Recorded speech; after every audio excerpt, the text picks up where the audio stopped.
Ah, the iMac G3. Ah, the French. Everybody loves the iMac G3. With the swoopy translucent plastics in fun colors and patterns, the adorable little speakers nestled under a bright, crisp CRT, it's the friendly computer that reinvented Apple way back in 1998. And well, pretty much reinvented computers too, proving that design and ease of use were just as important as raw power to a lot of people. But this isn't ease of use retro, this is action retro. So today, we're going to take this kind of special iMac G3, push it to its limits with a bunch of upgrades, install some software that's way too modern for it, and see if we can get it to stream its desktop live to Twitch. So stay tuned.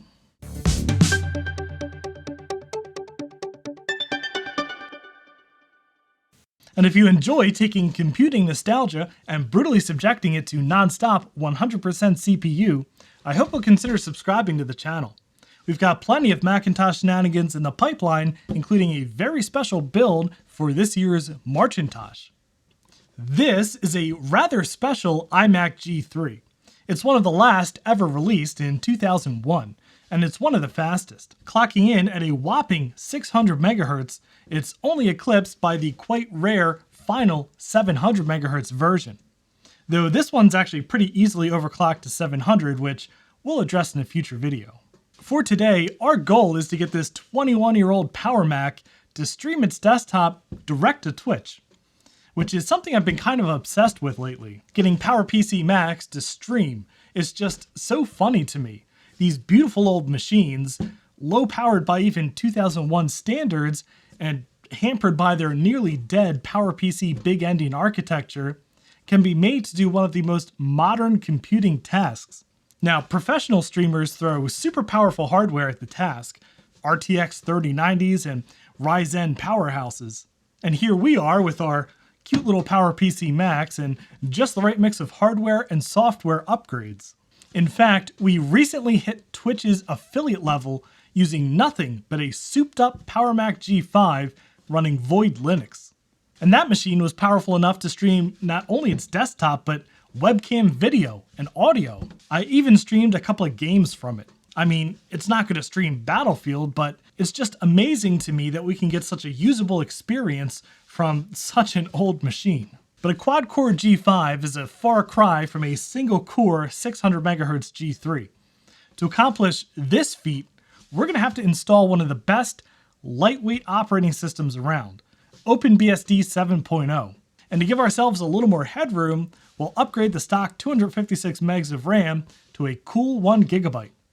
And then we'll nix the slow, spinning 40 gig hard drive and toss in an SSD with an adapter. You know what's really not slow? Getting your PCB projects delivered through our sponsor, PCBWay. If you need to prototype PCBs, you can get build time turnarounds as fast as 24 hours, along with pricing as low as $5. And if you need more than PCB prototyping, PCBWay has you covered. With assembly services, you can get your projects professionally assembled and ready to go when they hit your doorstep. Need to make some kind of a housing for it? PCBWay now offers 3D printing services, injection molding, sheet metal fabrication, and even CNC machining. So if you have any PCB needs, please help the channel and check out PCBWay.com today for an instant quote. Link in the description below. So compared to the tray loaders that we've had on this channel before, these slot loaders are kind of a dream to take apart. Everything is easily accessible.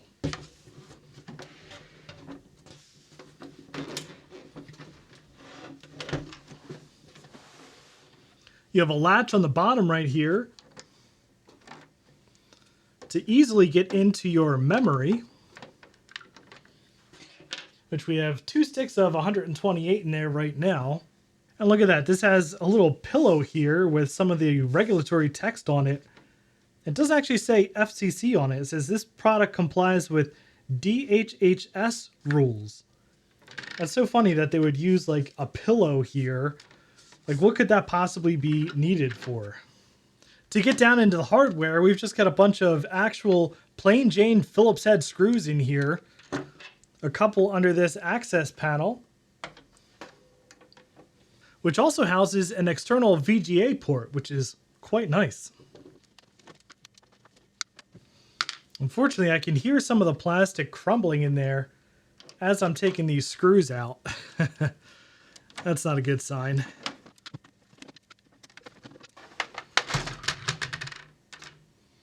All right, now we've just got a few screws to take off the EFI shielding here.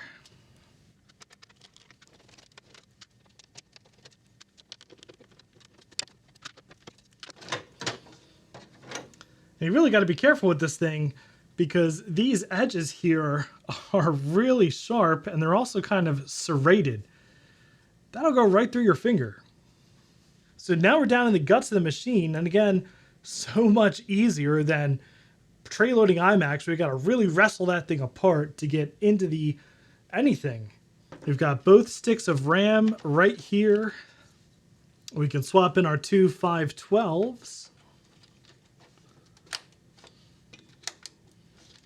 Yeah, on the original tray loading iMacs, not only were these laptop-sized RAM sticks instead of desktop like this has, you actually had to take the whole processor off just to get to the second RAM slot. And now we can take out the IDE hard drive here.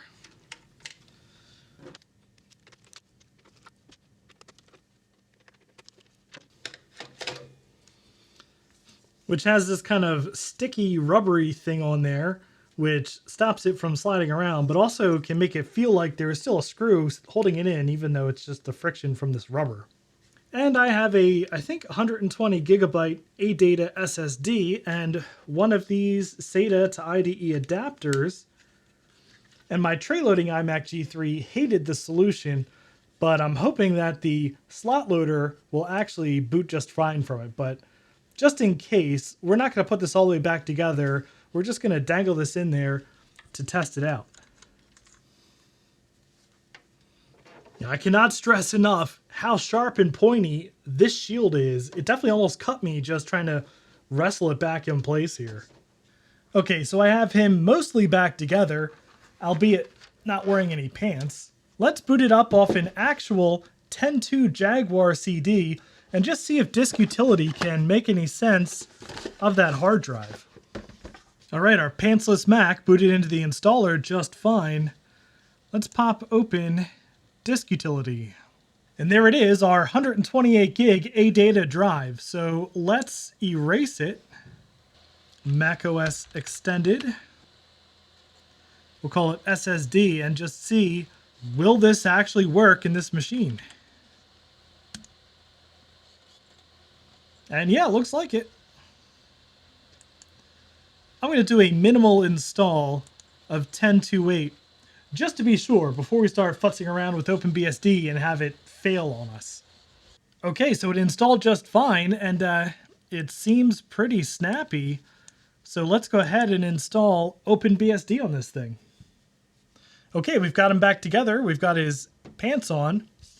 Let's have a nice, easy install of OpenBSD 7 for Mac PPC. And this is the same exact disk we used on our 333 megahertz tray loading iMac G3.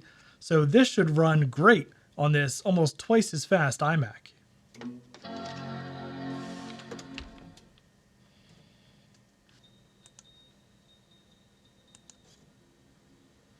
All right, looks like we're booting into the disk just fine. And OpenBSD is really easy to install on PowerPC Macs. Just follow the prompts. I for install, system host name, iMac G3.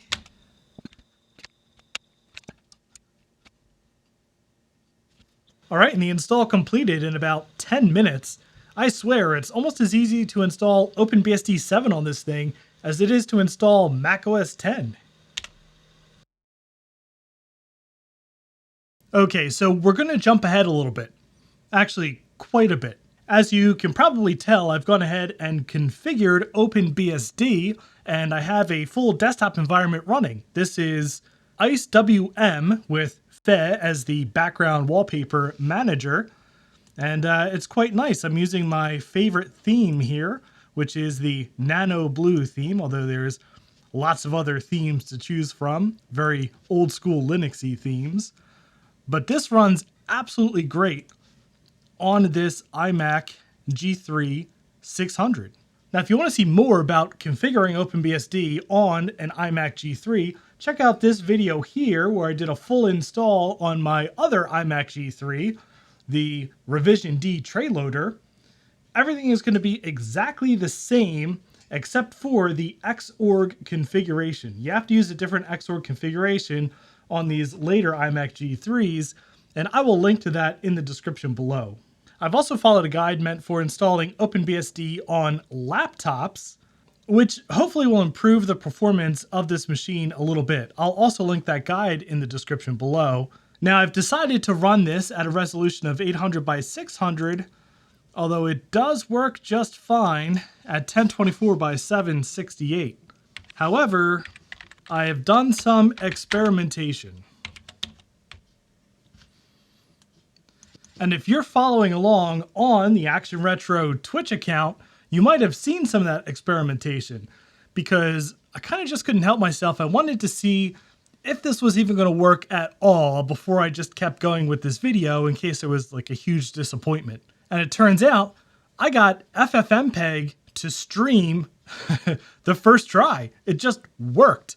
And that's pretty incredible. Although one of the things I found was that if you stream at under 2 frames per second, Twitch doesn't seem to pick it up fully. It won't broadcast it, although it'll say that you're streaming. I don't know what that is. So I turned it down to 800 by 600, and that got me over 2 frames per second. And this thing streamed to Twitch, and I'm going to show you that. We're going to start a new stream in just a minute. But there's one other thing that happened in this kind of interim. Turns out that this new memory I bought, well, it doesn't really work. It only saw one of the sticks, so I took it out and I put back in the original 256 megs, and amazingly enough, that's what we were using to stream from.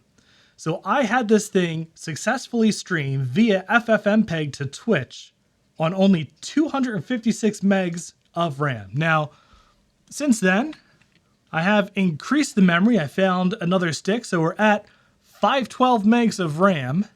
And I'm hoping that we can get another stream going, not just to the desktop, but maybe we can get video working too. And I have no idea how to get audio working, but this iMac does have a microphone. So let's hook this webcam up to a USB port. Now, the one probable issue here is that this USB webcam wants USB 2, and this thing only has USB 1.1, so I don't actually know if that will work. But if we do an ls dev video, yeah, look at that. There's video 0, video 1. Okay, let me show you the script that we're going to use to try to get this to work. Okay, so I have a folder in here just called Twitch. And I have 2 scripts in here. I have a stream.sh, which let me show you that. This is just the same script that we used to stream from the PowerMac G5, just tweaked a little bit for this machine and commented out the webcam video.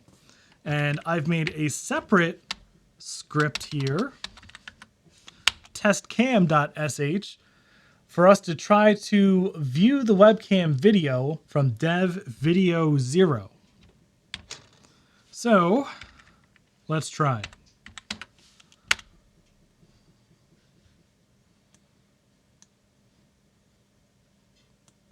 Okay, the window is up, dev video 0, and no.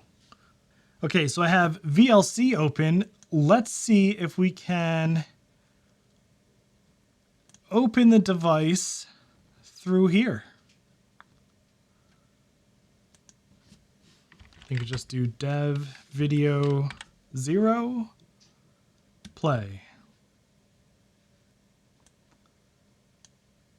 All right, it's doing something. It says it's playing.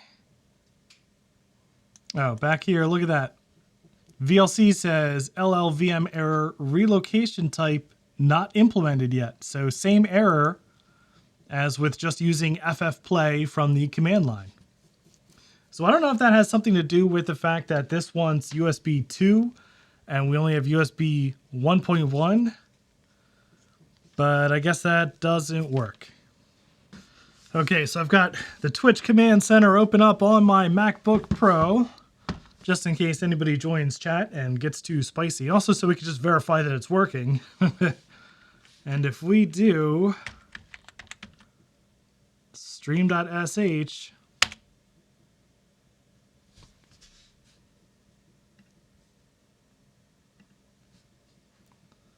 it's going. Look at that.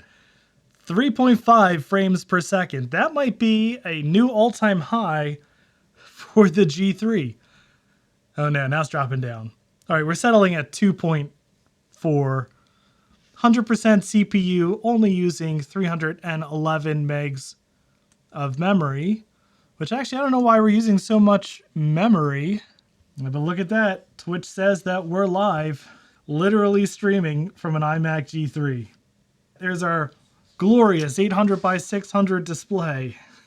And I gotta say, IceWM looks awesome streaming to Twitch. Crisp and clear, even at 800 by 600. Okay, well, this is just so incredibly cool. I mean, we didn't get everything that we wanted to work actually working, but it's streaming right now live to Twitch. I'm in chat right now talking to people and watching it, and it looks good. I mean, it's crystal clear. Now, granted, the CPU's at solid 100%, but we knew that was going to happen. But it just really goes to show you the power of choosing the right software for the right device. I mean, you can go all out with Windows 11 streaming to Twitch with your high-end gaming PC, but you can also stream just about anything to Twitch if you can get ffmpeg running on it. I mean, you could probably get Mac OS X on PowerPC to stream to Twitch if you got the right version of ffmpeg through, say, Tiger Brew. But that'll do it for this video. If you enjoyed it, I'd appreciate a thumbs up, and if you'd like to see more Macintosh shenanigans like these, please subscribe down below. Thank you very much for watching. And a special thanks to Camilla Noseda, Chris Allegretta, Chris Calderon, Chris Nelson, Daniel Hubbard, Greg from HuckK Mods, John Mullman, Nick Hamsey, and Scott Thompson, who are my highest tiered patrons and all of my Patreon supporters for helping to make these videos possible.